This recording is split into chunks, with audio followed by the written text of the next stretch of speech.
Okay, this video is to walk you through how to graph the velocity in your bus lab. So you're going to need the same two colored pens or pencils that you used for your displacement graph.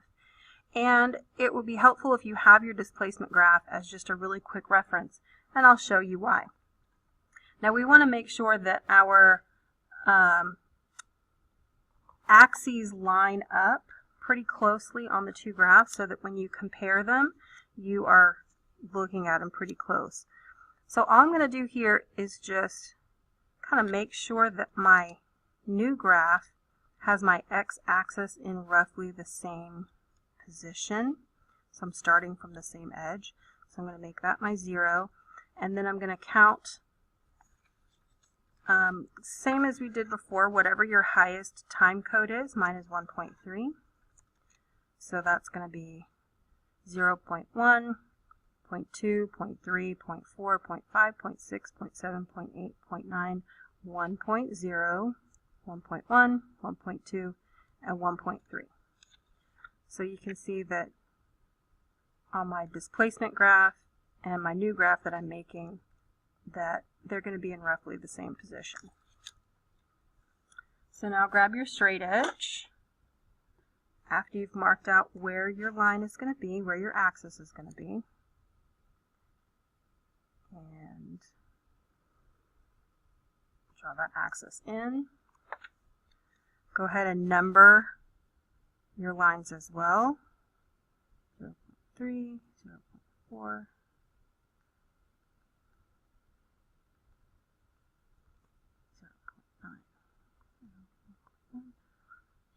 1.3, and label your axis. And remember, this is going to be time in seconds, or over here, excuse me, time in seconds. Time, seconds. Always put a label on your axis. Always put units on your axis as well in physics. So now we're going to, again, take your straight edge, and right along here, you're going to draw in your y-axis all the way up to the top. This one is going to be velocity in centimeters per second, so go ahead and label that.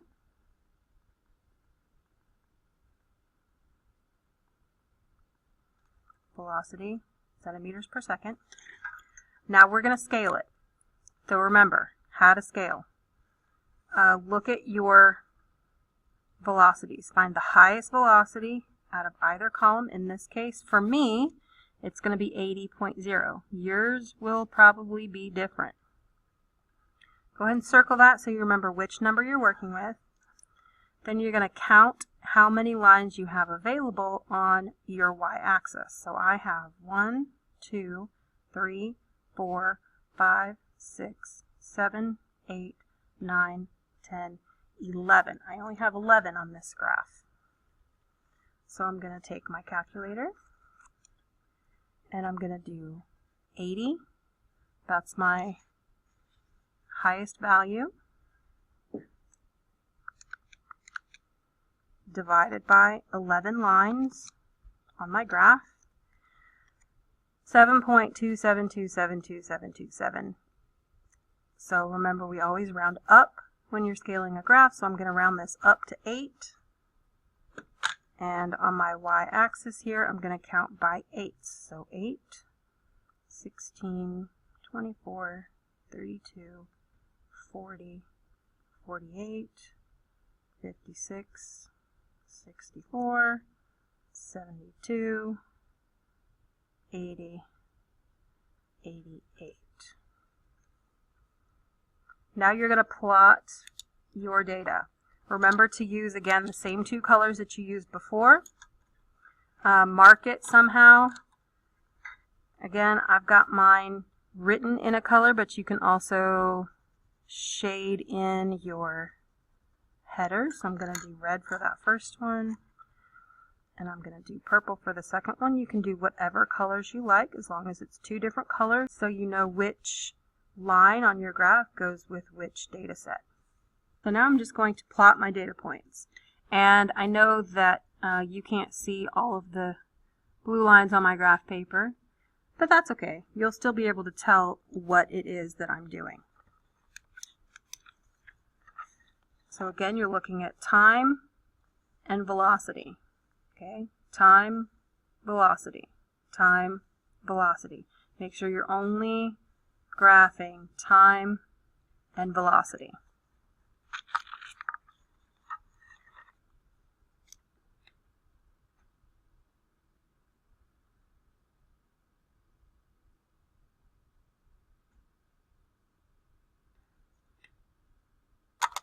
Alright, once you have your points drawn, again, I know you can't see the lines on my graph paper.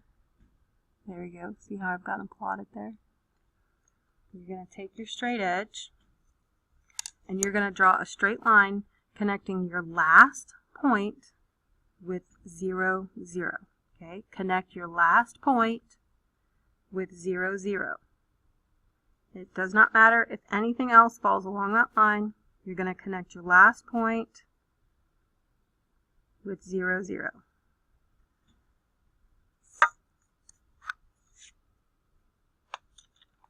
So there's our completed line. The next thing we're going to do with this before we move on to the second data set is to go on and find the slope of this line.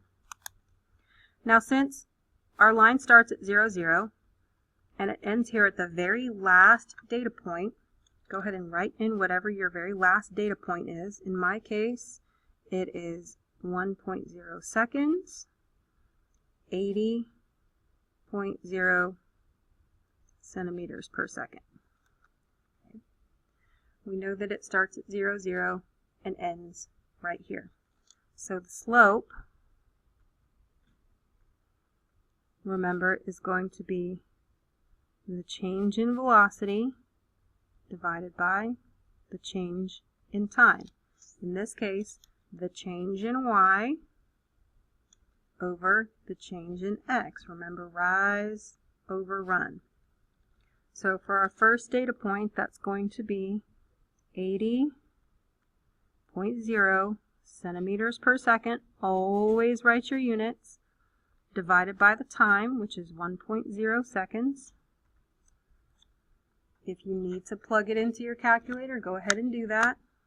80 divided by 1.0 gives me 80. So my slope here is 80.0. And now I need my units. Now centimeters per second divided by seconds. These seconds do not cancel out. They're both on the bottom of the fraction. So we've got centimeters per second, or we can say centimeters per second squared. Sure looks a lot like our units for acceleration, doesn't it? Go ahead and circle that.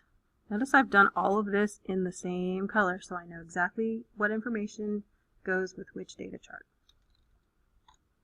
Now I'm going to go on and plot my second data set.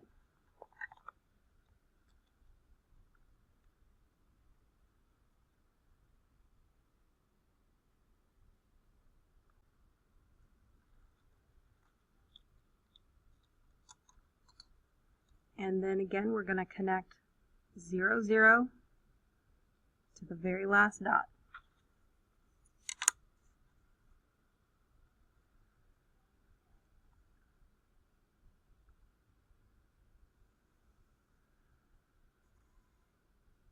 And most of my dots fall on that line. So here's our second line. And now we're going to do exactly the same thing. We're going to find our slope. Okay, so remember our last point for me is 1.3 seconds, 69.0 centimeters per second. Your numbers will be different there. So now we're going to say that our slope is equal to our rise, or our y value, our velocity, over our run, which is time. So 69.0 centimeters per second divided by my time, which is 1.3 seconds. And when I plug that in my calculator, 69 divided by 1.3. I get 53.07, blah, blah, blah. Now, I don't want to write out this whole thing, okay? I've been doing everything to the 10th, 10th of a second, 10th of a centimeter. So I'm going to round this to the nearest 10th. So it's going to be 53.1. Okay, 53.1 is going to be my slope. 53.1. And again, remember, centimeters per second, or centimeters per second squared. And circle that.